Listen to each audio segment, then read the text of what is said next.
All right, great. Hello, everybody. This is Parrish Alford with the Daily Journal, talking a little college baseball on the eve of signing day.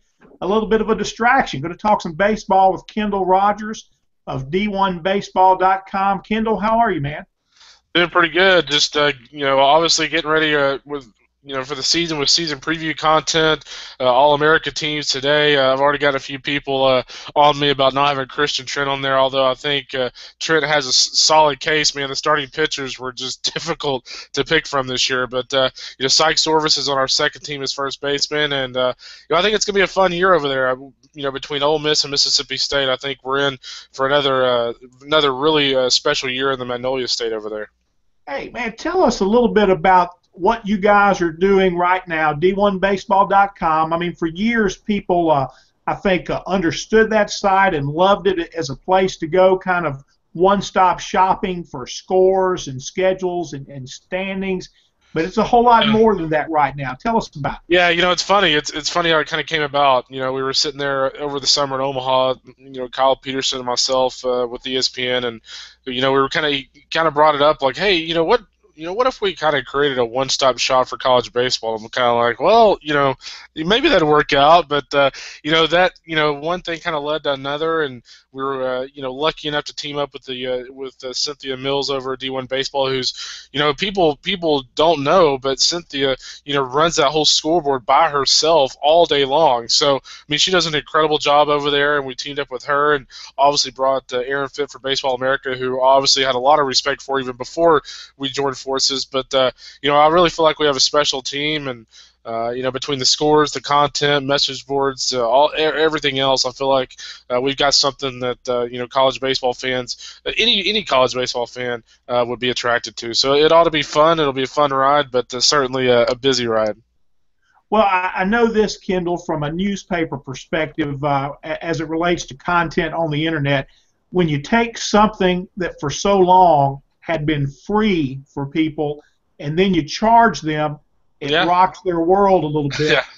How has the response been? I mean, like I said, I know that the whole gamut has changed here. I know the content is very good and different, but what's been the response to paying for content? It's been good. The thing about it is, if you remember D1 Baseball before we joined, it was all scores, all free. Well, guess what? It will continue to be all scores, all free. We're not going to change that aspect of it. We feel like that's why people were there to begin with. So that aspect of it will not change.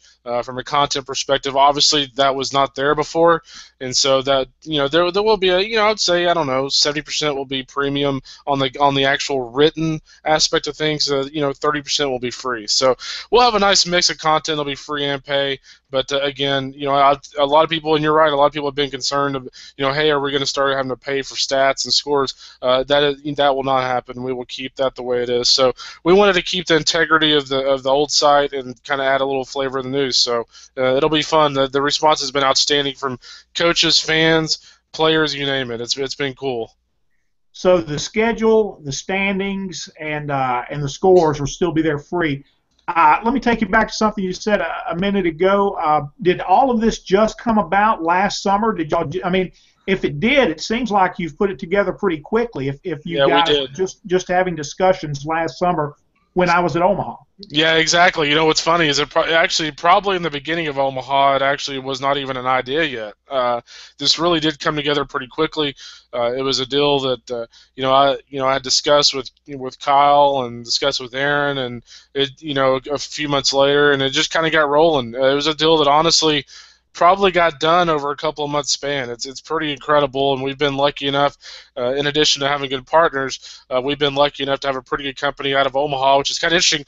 A company out of Omaha has built all this for college baseball, which is cool, and this company called B2 Interactive, they've been phenomenal. They've really done a nice job.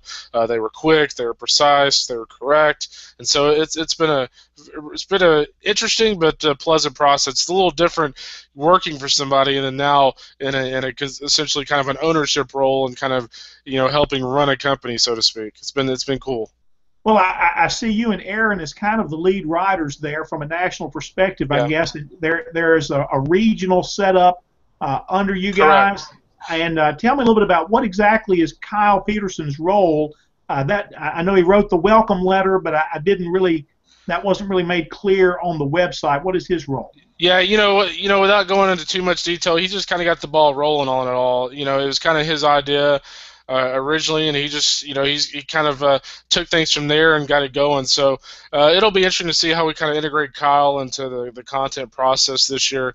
I know he wants to be involved, but obviously between his obligations at ESPN, his obligations at home there, and his normal job, it'll be interesting. But he is certainly very much involved in what we're doing. But from a content perspective, the one thing that we want to do too, and I'm glad you asked about that. The one thing we wanted to do is, we had Aaron and myself, and obviously appreciate the nice comment. I think there's a lot of good national writers, but I think the two of us work pretty hard, and I think we've got a nice market. But I think the one thing we wanted to do when we started this site was not only give people national perspective, because let's face it, Aaron and I have done it on our own in the past, and it's not easy to cover 300 teams on your own. It's almost impossible. So the one thing we wanted to do is add people all over the country that is able to come and give us that more in-depth look at all the regions. And when we looked at the Southeast, it was pretty obvious. It was my longtime friend Mark Etheridge. I think Mark certainly has earned the respect of people in the southeastern part of the country.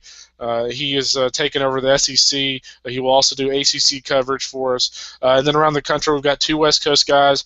We've got a Big 12 guy who has been covering UT baseball, University of Texas, for about a decade, and he's also an associate scout. So we've got a nice mix of guys. Our northern guy is Michael Bauman, who also works for Grantland. So we've got a nice mix. We've got some baseball guys. We've got some guys that are obviously with some pretty reputable organizations already, in Michael and in Dustin, and we're excited about it. We feel like these guys have done a nice job so far on conference previews, and there's no doubt in my mind, and I'll go ahead and say it because and it's not an ego thing, but I'll go ahead and say that there will be nobody out there that will have the in-depth national coverage that we're going to provide people with. Well, I tell you what, let's talk about the SEC a little bit. Looks like a lot of love for LSU early. I mean, how do you see the conference? Boy, I'll tell you what, it's like a broken record. It's, kind of wash, rinse, repeat. I mean, I think this league is incredibly deep. I mean, I thought last year, at the end of last year, you really could have made a strong case for Tennessee.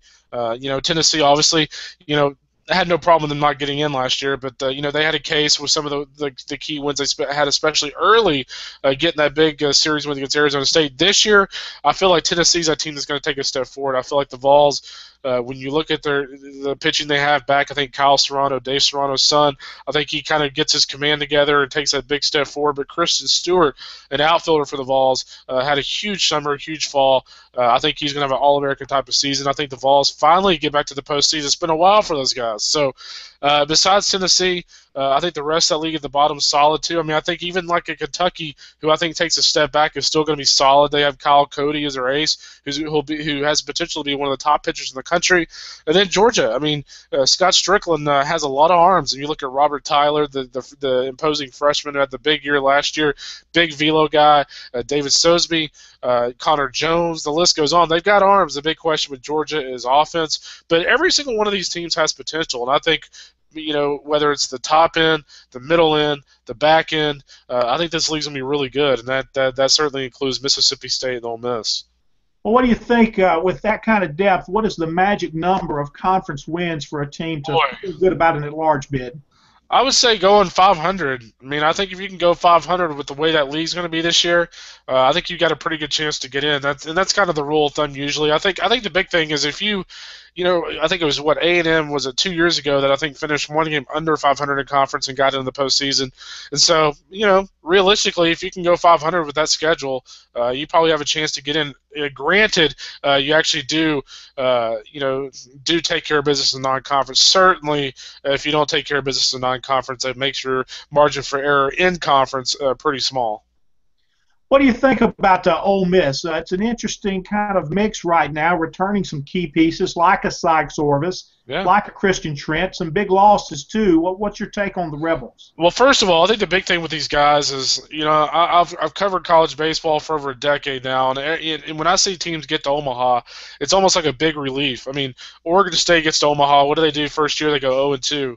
The next year, they win the national championship. So, I think the big thing with Ole Miss is, I think now they've gotten Omaha, I really feel like they could be like a Virginia, where, and I think, I hate to say that because Virginia's been so ridiculously good over the last few years, but I think they could be that kind of program that now they've gotten Omaha. I think, even though, Coach Bianco maybe wouldn't admit it, but I have a feeling there's a pressure relief from him.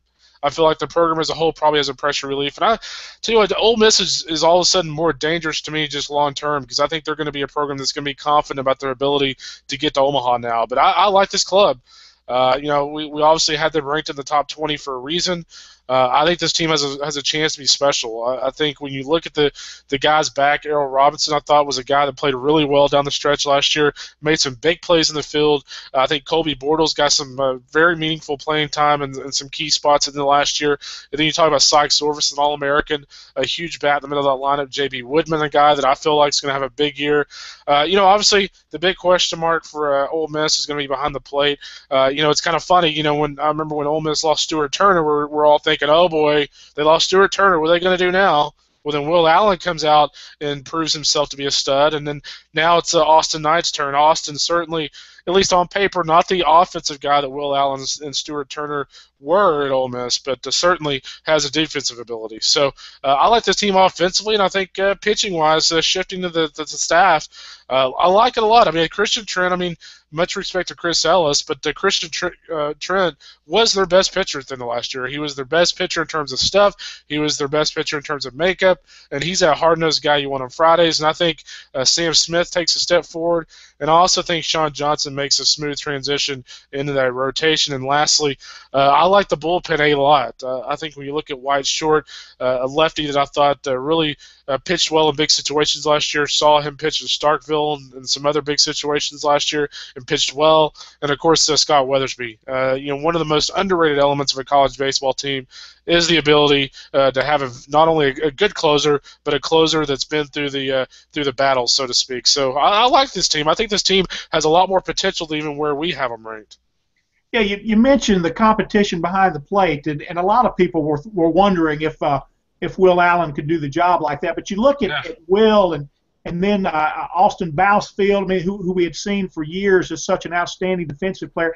Talking about guys that were hitting over 100 points above their average from the previous season, much of last season. Yeah. And then Sykes Orvis, you saw his power numbers just really spike last year. So, I think Ole Miss has some good parts and pieces returning, and and some interesting newcomers. I think it's a good mix. No, I really do. I think you look at this team overall, and I think there's balance. And here's another aspect that people don't really think about is, Orvis had quite a bit of power production last year with the old ball. Imagine him with the new ball where you've got another 15, 20 feet of drag on the ball. I think the big boy's gonna have a big year. Kendall, good stuff, man. Thanks so much for being with us. I'm sure I will see you around. Yes, sir. Parrish, I might see you opening weekend. I know Mark Etheridge is heading over there, opening weekend at conference. I know Mark Etheridge will see Ole Miss and LSU, and I'll probably try to get over there for one of those games as well. So look forward to seeing you in the usual Ole Miss media contingency. Have a good week, buddy. Thanks, man. You too. Thanks. Bye-bye.